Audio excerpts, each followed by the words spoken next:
Եվրոպական քաղաքական ընտանիքների անդամ 6 հայկական կուսակցություններ համատեղ նամակով դիմել են Եվրամիության ղեկավարությանը, բարձրաձայնելով Հայաստանում տիրող հակաժողովրդավարական զարգացումների, ինչպես նաև Ադրբեջանում պահվող մեր հայրենակիցների եւ արցախահայության խնդիրների մասին։ Կոչ է արվում Բրյուսելին վերջ տալ երեսպաշտությանը, պաշտպանել ժողովրդավարությունը։ Իրադարձություններից առաջ ընկնելով թույլ տվեք կանխատեսել, այս նամակն էլ Եվրոպան անպատասխան կթողնի, որովհետև Նիկոլ Փաշինյանի հետ քաղաքական առևտրի մեջ է։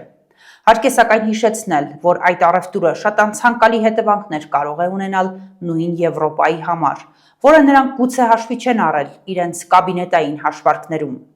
Բացատրեմ, թե ինչու։ Այսօր Եվրոպան վաճառքի է հանել իր միակ ունեցվածքը, եւ դա առանց չափազանցության։ Որն է այդ ունեցվածքը։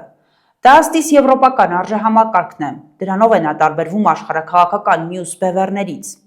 Տասնամյակներ շարունակ Եվրոպան դիրքավորվել է որպես ժողովրդավարության եւ մարդու իրավունքների փարոս, եւ մարդկանց ցկտումը դեպի Եվրոպա այդ արժեհամակարգի մասը դառնալու համար է եղել այդ գաղափարախոսությունը կիսելու։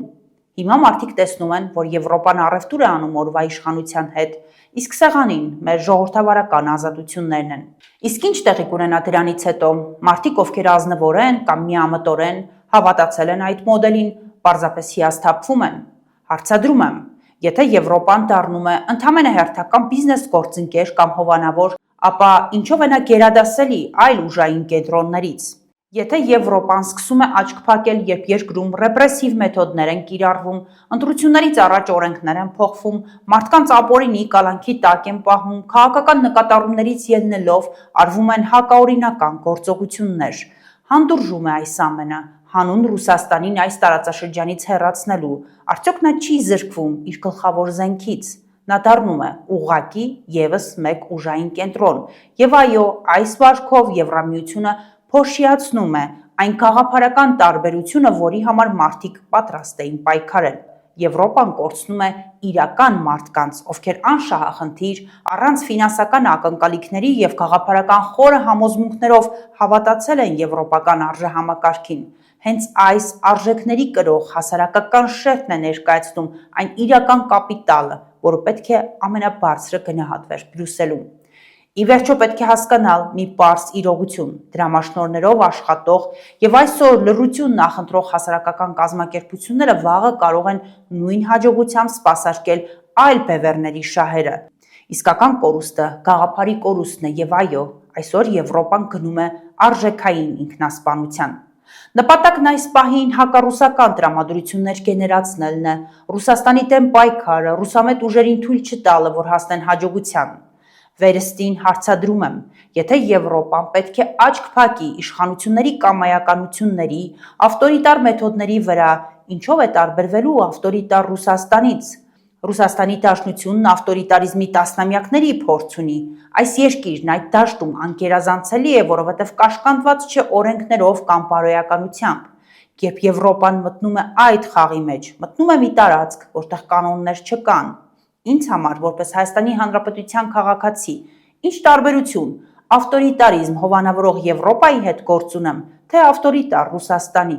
Ավելին, եթե այստեղ տրվելու է հավասարության նշան, կշեռքը թեքվում է դեպի Ռուսաստանի կողմը, որովհետև Ռուսաստանն ունի գազ, տնտեսական կապեր եւ այլն։ Իսկ Եվրոպայի հիմնական զենքը ոչ թե տանկերն են կամ գազը, այլ մոդելի գրավչությունը։ Մարդիկ ցկտում են դեպի Եվրոպա, որովհետև հավատում են, որ այնտեղ արդարություն կա։ Այսօր վարվող քաղաքականության արդյունքում այո, Եվրոպան գուցե հաջողության հասնի։ Փող են տալիս Հայաստանին, այսպես կոչված հիբրիդային սպառնալիքների դեմ պայքարելու համար։ Սնում են իշխանություններին, հասարակական կազմակերպություններին, որ չնկատելու տան, որ ամենամեծ հիբրիդային սպառնալիքը ադրբեջանական կողմից է։ Ասենք Եվրամիության համար նախընտրելի թեկնածու Նիկոլ Փաշինյանը վաղը հաջողության է հասնում ընտրություններին։ Քաղաքական առևտուրը կայանում է, բայց պետք է հաշվի առնել, սա կարճաժամկետ սցենար է։ Եվրամիությունը, եթե այսպես շարունակի, կպարտվի երկարաժամկետ հեռանկարում։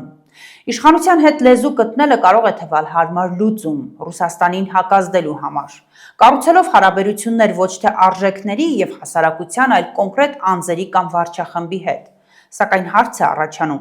Եվրոպան արդյոք իրեն չի դնում կախվածության մեջ։ Եթե վաղը իշխանությունը փոխվի կամ որոշի փոխել իր կողմնորոշումը, ինչը հաշվի առնելով օրվա իշխանության հեղեղուկ վիճակից, խոցելիությունից, բոլորովին էլ բացառված չէ։ Բացի այդ, Հայաստանը նաև նման փորձ ունի, երբ մեկ գիշերում փոխվեց աշխարհաքաղաքական վեկտորի ուղղությունը։ Եվրոպան նման պարագայում պարզապես կմնա կոտրած տաշտակի առաջ, քանի որ ներսում այլևս չի գտնի հենարան։ Վաղը իշխանություն կփոխվի մեր երկրում, Եվրոպան կդիտարկվի որպես դաշնակից, թե ընդհակառակը կընկալվի որպես նախկին ձախողված իշխանության հովանավոր։ Ինչ կմնա եվրոպական ներկայությունից Հայաստանում, երբ հերթական իշխանափոխությունից հետո փոշիանան անձնական պայմանավորվածությունները։ Եվրոպան պետք է հասկանա, Հայաստանում իր իրական դաշնակիցը ոչ թե օրվա վարչախումբն է կամ վճարվող հասարակական կազմակերպությունները, այլ այն քաղաքացին, ով հավատում է ազատությանը։ Այդ քաղաքացուի հիասթափությունը Եվրոպայի ամենամեծ աշխարհաքաղաքական պարտությունն է լինելու։ Վերջին հաշվով չի կարելի ժողովրդավարություն քարոզել հովանավորելով դրա ոչնչացումը։ Դրա դառը պտուղները Եվրոպան դեռ ճաշակելու է եւ ոչ միայն Հայաստանում, այլ նաեւ բուն Եվրոպայում։ Այնպես որ եթե անգամ այսօր տակտիկական մակարդակում Եվրամիությունը հաղթում է, պարտվում է ստրատեգիական հեռանկարում։ Այսօր այսքանը, կհանդիպենք։